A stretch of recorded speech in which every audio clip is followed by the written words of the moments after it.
Hello Summoners, and welcome back to another Pro Guides video. My name is Dan, and today I'm going to be going over the top 10 strongest bot lane duos in League of Legends. With Season 9 almost coming to an end, we're here to help you in your climb by telling you what the strongest combos are. So once you finish watching this video, don't hesitate to pick up a duo partner and jump into ranked right away. Also guys, a few guidelines that we followed while creating this video is that we'll only mention each AD carry one time. Also, if your favorite ADC isn't listed in the top 10, then we've included them in our extras section near the end of the video. Lastly, our question of the day is, what is your favorite non-conventional bot lane combo? Mine has got to be Leesin plus Yasuo. It's honestly so much fun dashing all over the place with Leesin while comboing your kicks with the Yas ult for some easy kills. And before we get started, I want you to click the link below and check out our website, ProGuides.com. ProGuides is the very best proven way to improve at League of Legends, and we post guide videos like this one every single day. We've been doing a lot more advanced content recently, and I'm sure that you won't regret signing up. Also, guys, we have an effective coaching feature, which lets you play and get coached by a pro. Trust me, guys, you don't want to miss out on this, because your friends will be absolutely stunned at how much better you become at League of Legends. Alright, with all that being said, let's jump right into the video. Alright, starting off at number 1, we have the lovers duo, Xayah and Rakan. These two champions were designed to synergize with each other and are the strongest bottom lane combo in the game. Their abilities work so well together and even get empowered when they are on the same team. Rakan's E, Battle Dance, actually grants him increased range when he's dashing towards Xayah,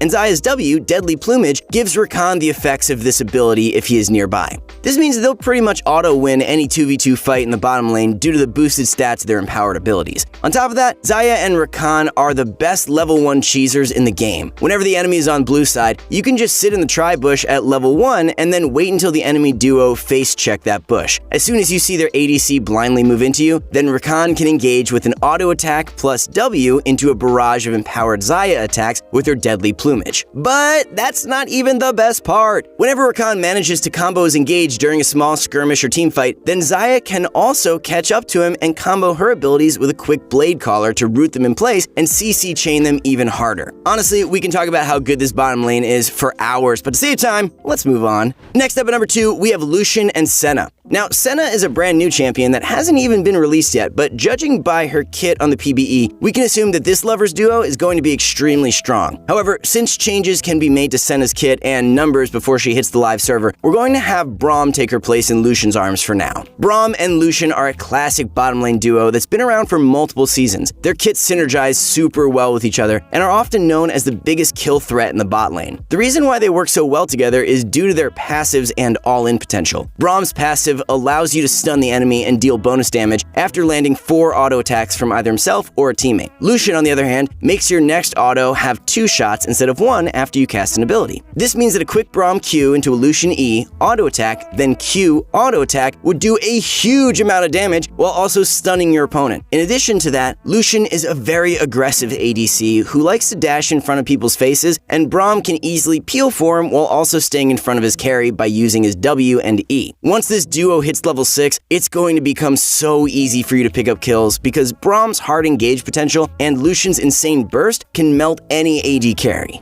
Alright, coming in at number 3, we have Caitlyn and Morgana. This duo right here might just be the most annoying and tilting experience that you'll have to face in the bottom lane. They're both extremely long-ranged and can CC chain you for years if you get hit by even one source of crowd control. The most basic combo for this duo is Morgana lands a Q on an enemy and then plants her W on top of them. Next, Caitlyn will immediately set a trap underneath the snared target and follow it up with an auto attack, E plus Q, and then headshot auto. This combo does so much damage, and it'll pretty much auto win you the lane if you manage to get it off even once. And the worst part is, it's so hard to catch them out of position. They'll always outrange you and have lane priority during the early game, which means that there are only a few opportunities to catch them out. However, let's say you manage to land a blitz hook onto either Caitlyn or Morgana. Well, then be prepared to run into a black shield, which prevents them from getting CC'd. Also, speaking of lane priority, you should be prepared to play under your tower whenever you're versus this duo because it's really hard to match their push. Once you start hugging your tower, you'll be in for a world of hurt because this is where the duo really starts to shine. P.S. This combo also works with Lux. Next up at number 4, we have Sivir and Yuumi.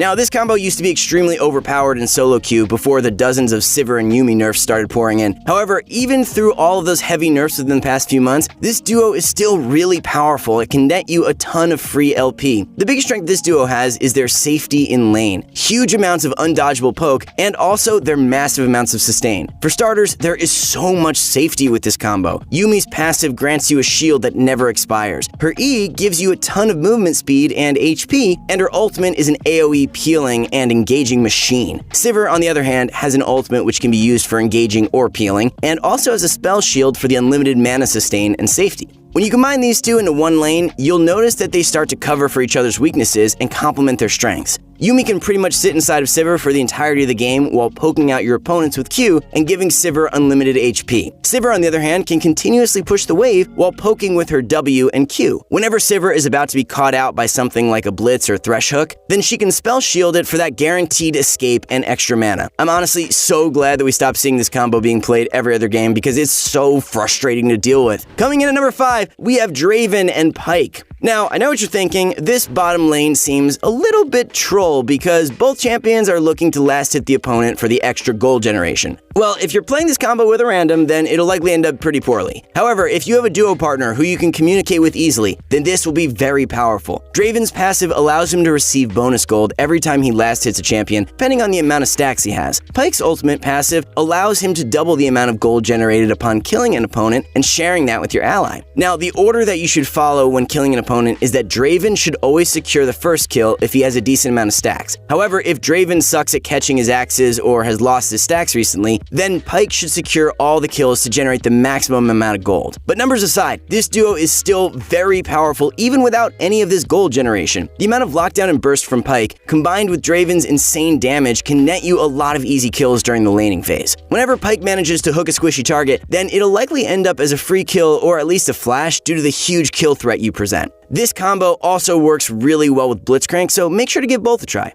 Alright, next up at number 6, we have Ashe and Zyra. This combo is a classic, and most League veterans will experience some PTSD after hearing this combo being mentioned. This duo is super duper annoying to play against. If Ashe manages to land a W onto you, then Zyra will follow that up with an E into Q plus W, and maybe even a few auto attacks. This basic combo chunks your HP bar by so much, and you can't even walk out or dodge the Zyra route due to the slow from Ashe's W. On top of that, they have a huge amount of range and safety and are nearly ungankable due to Ashe's hawk shot. But that's not even the best part. As soon as you hit level 6, Ashe can instantly engage a fight with her ultimate, and then Zyra can combo all her abilities to one-shot you. So unless you have pretty good reaction time and can flash the Ashe ult, you should expect to die at the level 6 mark. If for some reason you hate playing Zyra, then this combo also works really well with Ashe and Missfortune. Although this sounds pretty troll, you gotta remember The Rock's Tigers used this combo to take SKT to 5 games during the Season 6 World Championships. Coming in at number 7, we have Kog'Maw and Lulu. This bot lane combo is another classic, and many League veterans will remember their dominance during the Ardent Sensor meta. Kog'Maw is a low mobility hypercarry who can 1v9 games with a little boost and some heavy peel. Lulu, on the other hand, is the perfect support for Kog'Maw due to her shielding, ultimate, attack speed steroid, and tons of peeling CC. If this duo manages to hit the mid to late game, then the match is already over because Kog'Maw can just 1v9 by pressing W. However, the main weakness that this combo has is their laning phase, where a lot of champs like Caitlyn and Ashe can abuse them. But these bad matchups should be a little more doable now because Kog'Maw and Lulu have both recently received some huge buffs. Give this a try. You'll be surprised at how fast you can melt tanks with your % damage auto attacks. Also, this combo works with Twitch instead of Kog'Maw, so try that out as well. Alright, next up at number 8, we have Tristana and Pantheon. This is actually the most unique bottom lane that we'll mention today and is also the newest. Ever since the Pantheon rework, a lot of Panth mains have been playing him bottom due to his early pressure and all-in potential. Basically, at level 1, you want to start W as Pantheon and purchase a Spell Thieves. Tristana will also start W, and you will pretty much all in as soon as you see the enemy. Pantheon's empowered W will allow him to strike the enemy 3 times, which will proc the Spell Thief's Edge bonus damage. As soon as Pantheon engages, then Trist will also jump onto the target with W for an easy kill. You'd be surprised at how much damage the empowered Panth W does at level 1, and you can even chain it with Hail of Blades for some more burst. Next up at number 9, we have Missfortune and Leona. These two are an aggressive early game duo that can easily secure kills at level 6. As soon as both of you get your ultimate ready, Leo can engage and lock down the opponent while Missfortune hits them with her full ultimate. In addition to that, you can also look for some cheese kills early with Leona's lockdown and Missfortune's early game damage. But I will say that they shine the most at level 6, and you shouldn't expect too much out of them until then. Also, this combo works really well with Nautilus as well, so give both a try. And lastly, at our number 10 spot, we have Jinx and Blitzcrank. Again, these two are a really aggressive bottom lane combo that can secure easy kills during the laning phase. Whenever Blitz grabs an opponent and knocks them up, you can place your Jinx traps in front of them for an even longer CC chain. Also, while that CC chain is going, Jinx will be doing a ton of damage to your opponents, while Blitzcrank himself has a ton of burst and even a shield buster mechanic on his ultimate. The execution for this combo is a little bit harder than Missfortune and Leona, but I will say that I much prefer this one due to Jinx's late game scaling. And much like the MF and Leona lane, this combo also works really well with Nautilus. Alright, that's it for our top 10. Now, let's mention some duos for the ADCs that didn't make it onto our list. These champions are probably very weak during the laning phase or are just straight out weak right now. Firstly, we have Vayne and Nami. You can utilize your movement speed bonuses with Nami's auto attack slow steroid for a ton of damage. Next up, we have Ezreal and Sona. This is a combo that can poke out your opponents really hard while also sustaining for a huge amount. Then we have Varus and Nautilus, who can combo their CC and burst together to perma-lockdown one champion. Next up, we got Kaisa and Leona, or even Rakan, and they can catch out one opponent and burst them super hard with Kaisa's Q and passive. Then we have Jhin and Swain, who are actually a new duo in the current meta. This combo can pretty much CC and damage from a mile away while also having a ton of burst. And lastly, we have Kalista, who works best with the D tier on our tier list because she's honestly not in a good position right now, and you shouldn't play her if you want to climb. That's it for the top 10 strongest bottom lane duos in League of Legends. Let us know which duo that you're going to try in the comments down below. And if you enjoyed watching, then please click that like and subscribe button because it honestly helps us out a ton. Murder on call with the fight now. 20 years and it seemed like a lifetime. I've been hanging every day from a lifeline. Why these fuckers tell it dinner every night?